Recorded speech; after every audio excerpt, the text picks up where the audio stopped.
Hello everybody, Mobius1 here, bringing you the first episode to a brand new series on my channel. I could do better than this.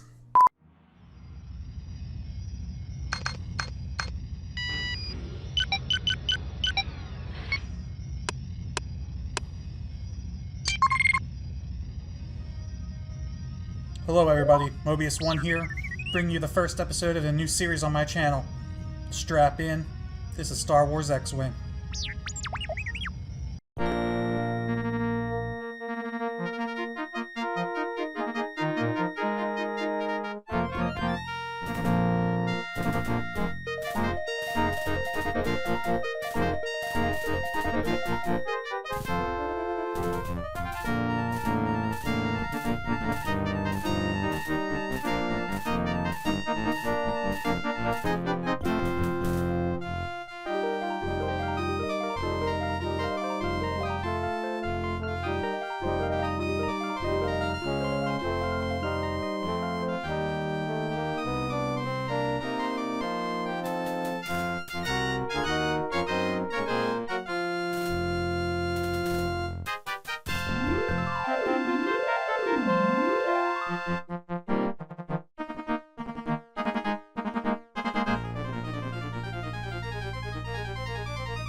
TIE interceptors have located a rebel fleet orbiting the planet Torcana.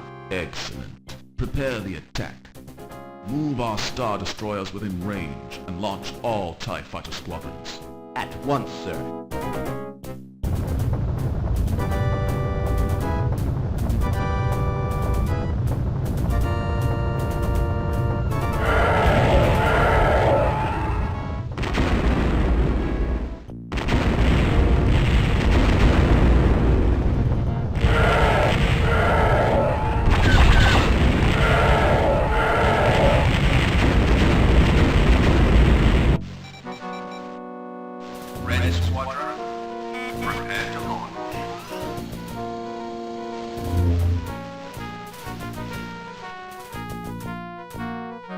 We are under attack by Imperial Star Destroyers. Begin evasive maneuvers. Launch the X-Wing fighter.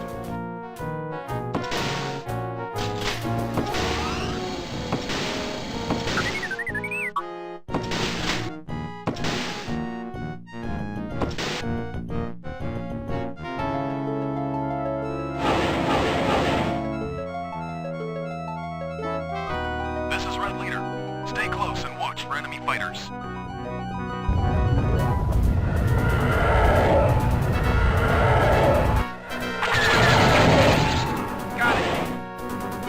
Follow me. I'm on it. Nice shot, Red 2.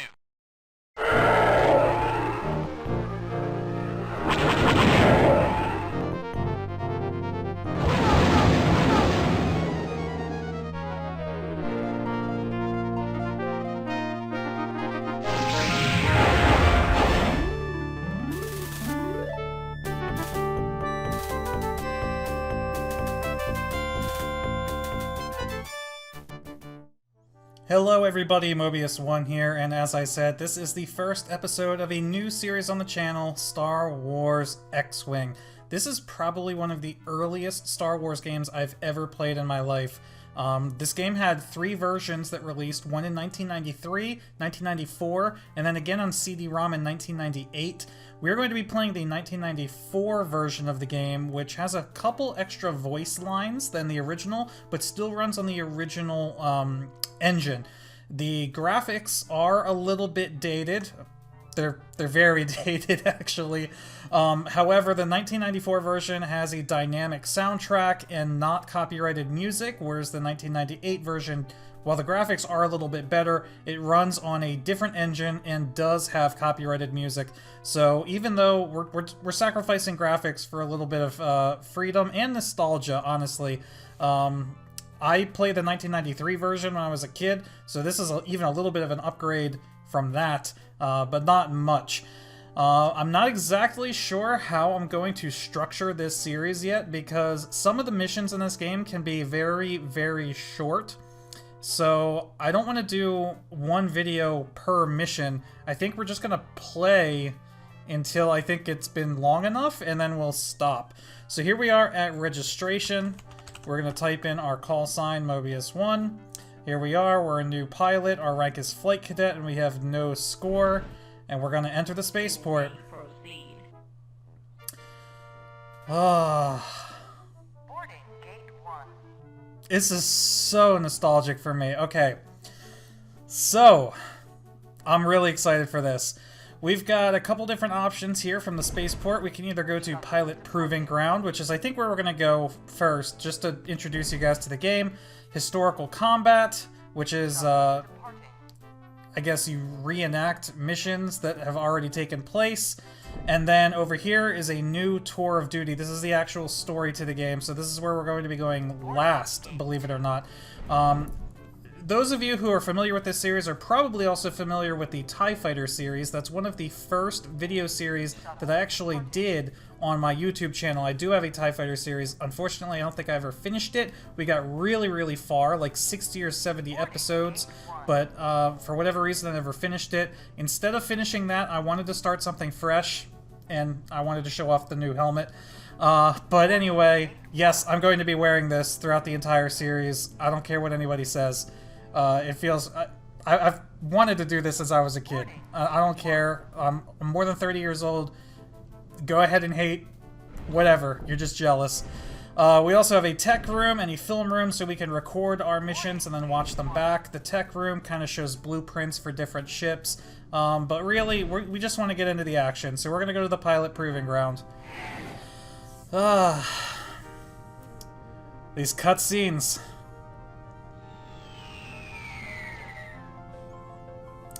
As you can tell from the aspect ratio of the video, unfortunately it is not in 16:9, it's 4:3.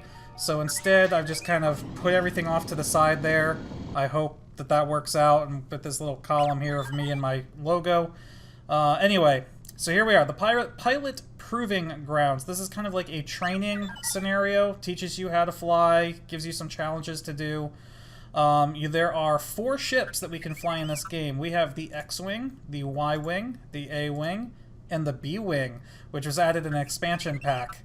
We're going to just go ahead and jump in with the basic X-Wing. The objectives to this is there's an obstacle course, you have to fly through the gates, you have a certain time limit, and if you miss a gate, you lose 15 seconds. There's a couple ways to add time to your run. But we're just going to jump right in, and I'll introduce you to the heads-up display.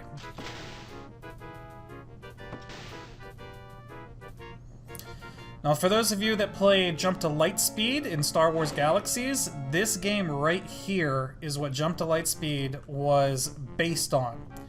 Alright, so here we are. We're on the obstacle course now, and we're going to be flying through these gates. Go ahead and laugh at the graphics. Once you get over them, you'll be able to enjoy the series a lot better. So I'm going to kind of mindlessly fly through these gates while I go over the heads-up display. If we look in the very center of the screen, at the bottom, we see our little targeting computer. It tells us right now all the information as to what level we're on, how many gates are remaining in this lap, how many we've missed, how many targets we've destroyed, that sort of thing. In an actual mission, that will show information about whatever starcraft we are targeting. And it'll give us like its health, or a brief summary of its health, a picture of it, and its name and its cargo. Beneath that, at the very bottom of the screen, is our throttle. So right now we're at about 2/3 throttle. That's what that green bar at the bottom is. And you'll see if I go to full throttle, you'll see that bar maxes out red, and then to the right of that, the number is my speed. So that number just went up to about 100. There are quick keys that I can hit. By the way, I'm using a flight stick and a keyboard, so it's a combination of joystick and keyboard controls for this. I can hit keys on the keyboard to either reduce to 1/3 throttle, 2/3 throttle, full throttle, 0 throttle, or I can hit the plus and minus key to fine-tune the throttle. But most of the time, you're going to see me bounce between no throttle, 1/3, 2/3, and full throttle, just because it's the quickest way to manually change the speed. To the left of that is our health. You see a little indication of an X-wing there, and you see a green arc both above and below. Those green arcs represent my forward and rear shields. Now I can switch power. You may remember from Star Wars A New Hope to switch shields to double front. Well, look at this. There we go. Shields are set to double front. So there are 3 settings I could do. I could do even strength, full strength aft, or full strength forward. Now obviously when we take damage, those shields are going to go down and we're going to need to recharge them. I'll get back to that. Just above the targeting computer, in the middle there, you'll see the 2 number 3s. Those are my proton torpedoes. So I have 3 torpedoes in each launcher, one on the left, one on the right. And to the left and right of that is my ammo. Yes, that's right. You have ammo in X-Wing. You'll see if I start to shoot, you can see how the lasers cycle through each cannon, and the little yellow dots on those orange or red little rectangles are slowly draining. Once those yellow dots disappear, these are charged shots, and then once the orange or the yellow dots disappear, you hear there's a slight difference in the audio now. These are weaker shots.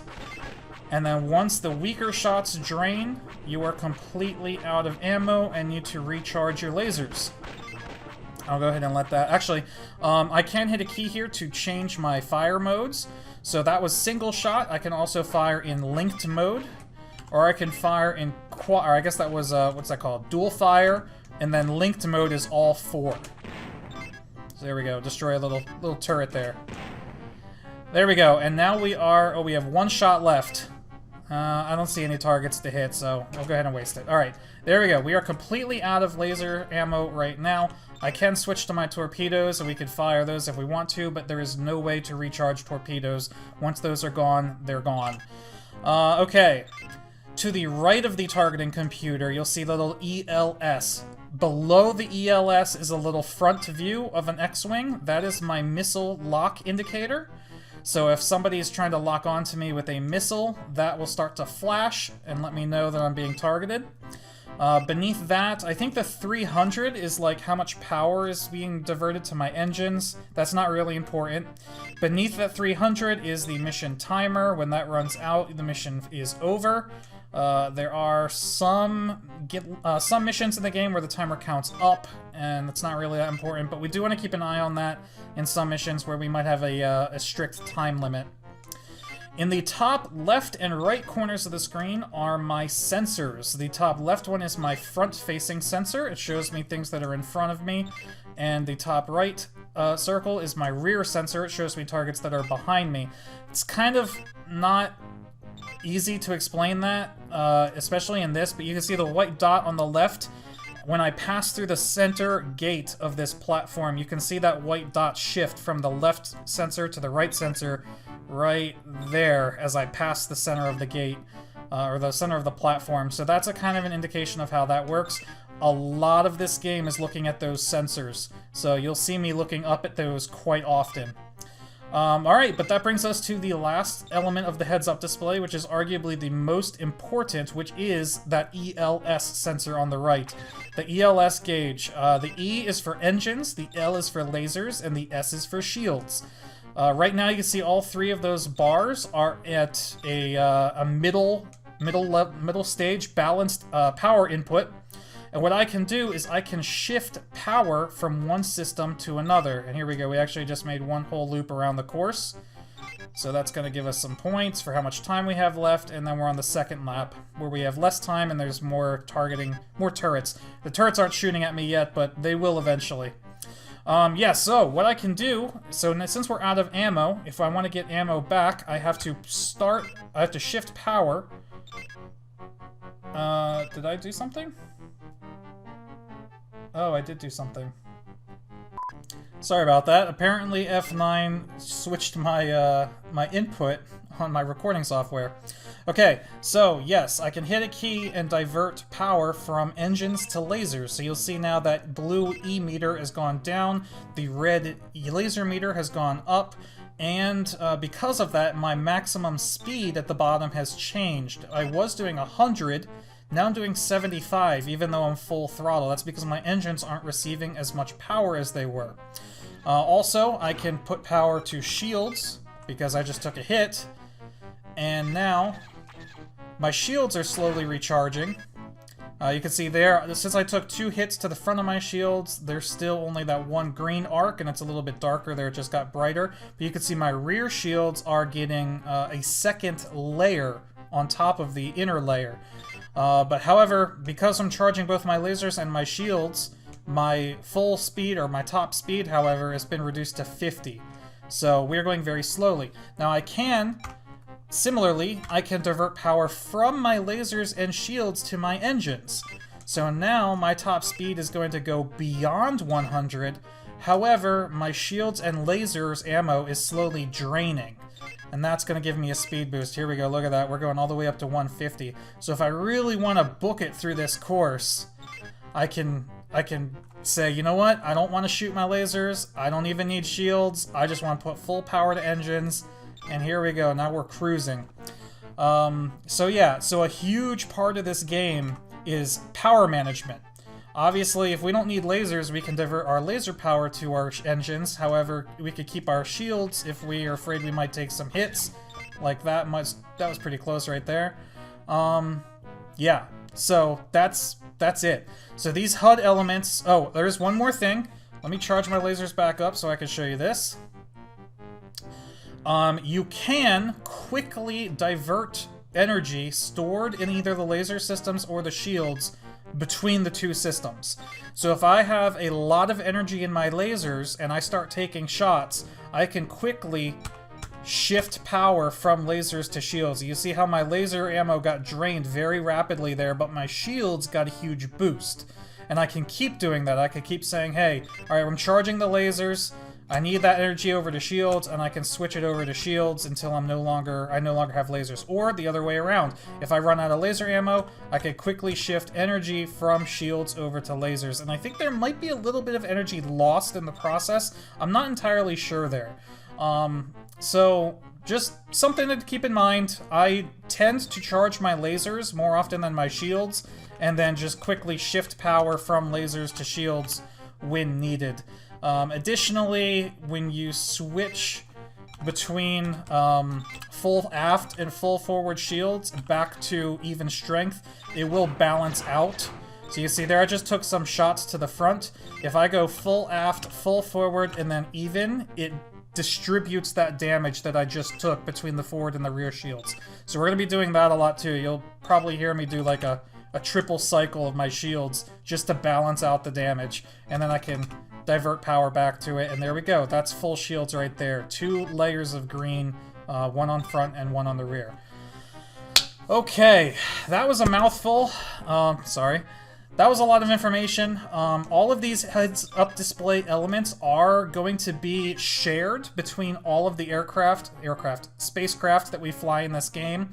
However, the arrangement of them is going to be different. For example, I believe for the Y-Wing, the ammo indicator is actually at the very top of the screen.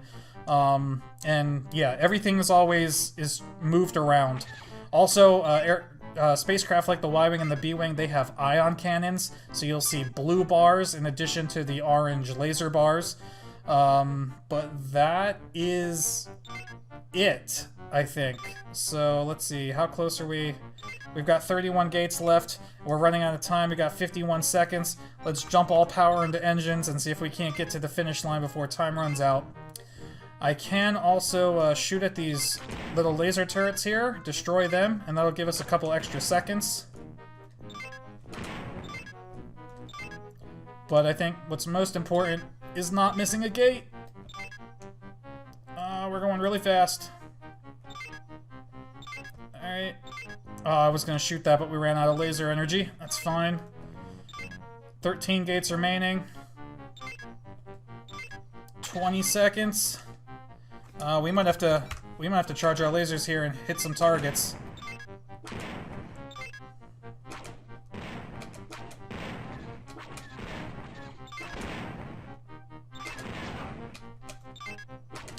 There is a slight cooldown on your lasers between shots, so I can't just spam them. There we go. Alright, we made it. Whew, 2 laps down. Alright, let's leave.